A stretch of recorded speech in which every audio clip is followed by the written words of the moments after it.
বাচ্চাদের মতো শুয়ে আছে দেখো, অঘরে ঘুমাচ্ছে, কোনো হুঁশই নেই। হাতটাও বাইরের দিকে ঝুলছে।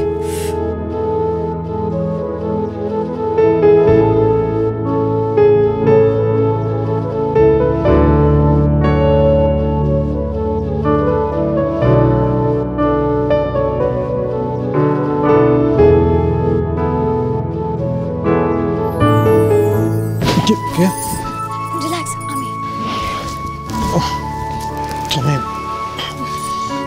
তুমি এখানে কি ব্যাপার? তুমি কি আমাকে নতুন দেখছো? হ্যাঁ বাবা আবির, কি ঘুম তোমার! সকাল সকাল একটা জলজান্ত মানুষকে দেখে তুমি ভূত দেখার মতো লাফিয়ে উঠলে।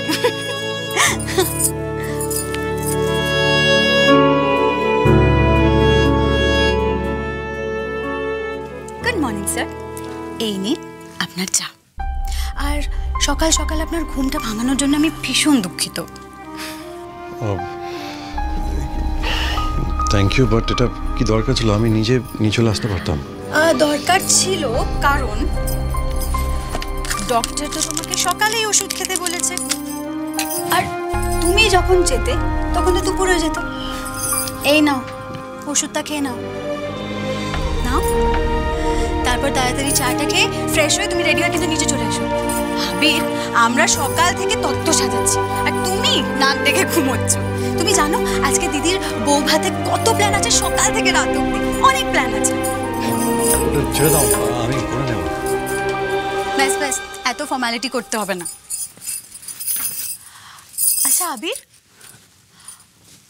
অঙ্কিতারা বলছিল যে পেখমের অ্যাকাউন্টটা, মানে যেটা থেকে ও লাইভে এসেছিল, সেটা নাকি এখনো অ্যাক্টিভ, কিন্তু পেখমের কোনো খবর পাওয়া যাচ্ছে না কেন কে জানে।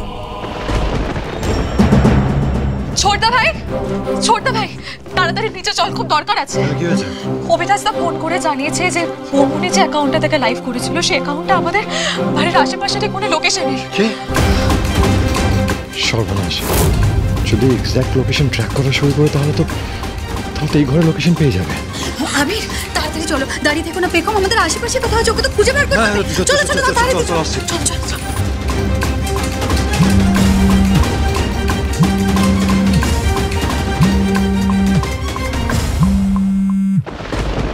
দাদাবাবু ফোনটা কেন ধরছেন না? অভিতার জামাইবাবু দিদিমণিকে যে কথাগুলো বললেন সেগুলো তো আমাকে দাদাবাবুকে জানাতে হবে। কি করে? পুলিশ যখন এত কিছু খুঁজে বের করতে পেরেছে, তার মানে এবার আসল সত্যিটাও খুঁজে বের করে ফেলবে। না না না, দাদাবাবু ফোনটা ধরুন আপনি। কি ব্যাপার, এত উত্তেজিত হয়ে কাকে ফোন করা হচ্ছে?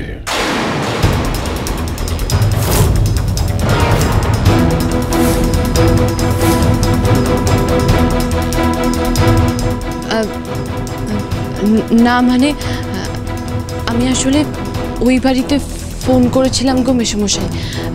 দিদিমণি ঘুম থেকে উঠলে ও বাড়িতে জানাতে বলেছিলেন সবাই। আসলে সবাই তত্ত্ব নিয়ে আসবেন তো, তাই বুঝি? তাই বুঝি?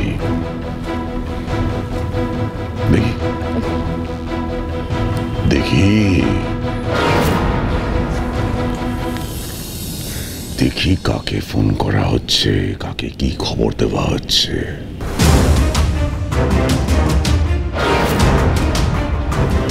আবির, শ্রী ঘুম থেকে উঠেছে কিনা সেটা তো ওর মাকে খবর দেওয়ার কথা। আবিরকে খবর দিচ্ছিল কেন? আবির জেনে কি করবে? কি হলো? আসলে মেসোমশাই আমার কাছে তো দাদাবাবুর নম্বরটাই ছিল, আমি ওটাতেই ফোন করেছিলাম গো। তাই বুঝি? আচ্ছা, বোঝা গেল। তোমাকে না বড্ড শুকনো লাগছে, তোমাকে এত সুন্দর দেখতে। একটু তো নিজের যত্ন নিতে পারো।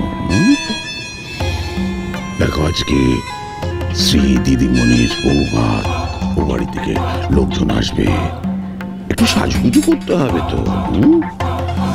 তুমি চলো, আমি তোমাকে পার্লারে নিয়ে যাই, সেখানে তোমায় সুন্দর করে সাজিয়ে দেবে। না না মশাই, আমার এসবে কিছু প্রয়োজন নেই। আমি যেমন আছি তেমনই ভালো। ভালো লাগে না। তাই তাই বুঝি। আজকে ও বাড়ি থেকে লোকজন আসবে, তারা যদি তোমাকে এই অবস্থায় দেখে, আমার ব্যাপারে তারা কি ভাববে? হ্যাঁ, ভাববে যে আমি তোমার যত্ন নিচ্ছি না, তোমার দেখাশোনা করছি না। তারা ভাববে আমি তোমাকে একটা সামান্য কাপড় অবধি আমি তোমায় কিনে দিচ্ছি না।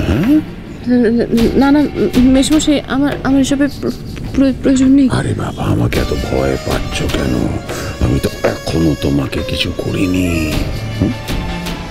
আমি তোমাকে একটু পার্লারে নিয়ে যেতে পারি না, একটু সাজুগুজু করিয়ে দিতে পারি না, একটা শাড়ি অবধি কিনে দিতে পারি না?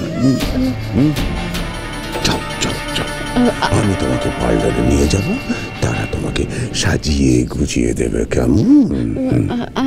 আচ্ছা ঠিক আছে, আমি তাহলে দাদাবাবুকে জিজ্ঞাসা করি যে আপনি আমাকে শাড়ি কিনে দেবেন বলছেন, গয়না কিনে দেবেন বলছেন, আমি সেগুলো নেব কিনা, আমাকে পার্লারে নিয়ে গিয়ে সাজাবেনও বলছেন। না, আবৃত্তি বলার কি আছে?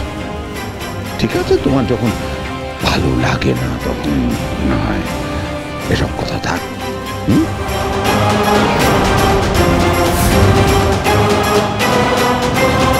বেগম,